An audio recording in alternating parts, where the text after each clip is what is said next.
Hi hello welcome to my channel. ఇవాల్టి ఎపిసోడ్లో మనము బుద్ధావతారం గురించి చెప్పుకుందాం. బుద్ధావతారం 9వ మహావిష్ణు అవతారం. సిద్ధార్థుడు అని నామకరణం చేశారు వారి తల్లిదండ్రులు.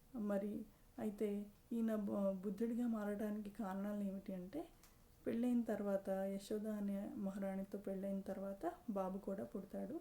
ఒకరోజు విహారానికి వెళ్ళినప్పుడు ప్రజల శ్రేయస్సు చూడటానికి అతనికి ఒక ముసలి అవ్వ, ఒక కుష్టి రోగిష్టి వాడు, తర్వాత ఒక బాధింపబడుతున్న జంతువు, తర్వాత ఒక శవము, ఇట్లా అన్నీ కూడా బాధల్ని చూస్తాడు.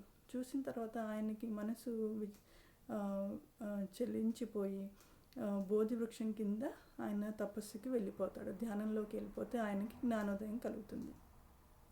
సో ఆ జ్ఞానోదయం తర్వాత ఆయన అందరికీ జ్ఞానాన్ని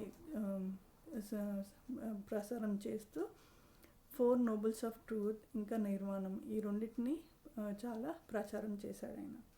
ఏమిటా నోబుల్ ట్రూత్స్? బాధ, దుఃఖం నుంచి విముక్తి, దుఃఖానికి కారణాలు, దుఃఖం నుంచి విముక్తికి మనం తీసుకోవాల్సిన మార్గము, వీటన్నిటిని కూడా ఆయన బోధించాడు. నిర్వాణంలో అంటే ముక్తి కానీ మోక్షానికి కానీ దారి ఏంటంటే భవబంధాల నుంచి, ఈ జనన మరణాల నుంచి విముక్తి పొందటం, నిర్వాణం పొందటం అన్నమాట. సో వీటినన్నింటినీ ఆయన బోధించి ఈ సంసారం అనే చక్రం, సంసారం అనే బంధం నుంచి కొంచెం అంటే డిటాచ్ అయ్యి జ్ఞాన మార్గాన్ని సముపార్జించాలని చెప్పాడు. ఇది బౌద్ధ మతం యొక్క ఉద్దేశం, అట్లాగే బుద్ధుడి ఎన్లైట్మెంట్ ప్రిన్సిపల్స్ అన్నమాట. సో మరి ఎందుకు ఈ బౌద్ధావతారం ఎత్తాల్సి వచ్చింది అంటే,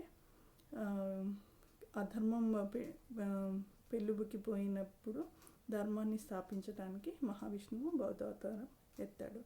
సో ఈ ఎపిసోడ్ మీకు నచ్చినట్లయితే లైక్ చేయండి, షేర్ చేయండి, సబ్స్క్రైబ్ చేయండి. నెక్స్ట్ ఎపిసోడ్లో ఇంకో అవతారం గురించి చెప్పుకుందాం. Thank you, bye bye.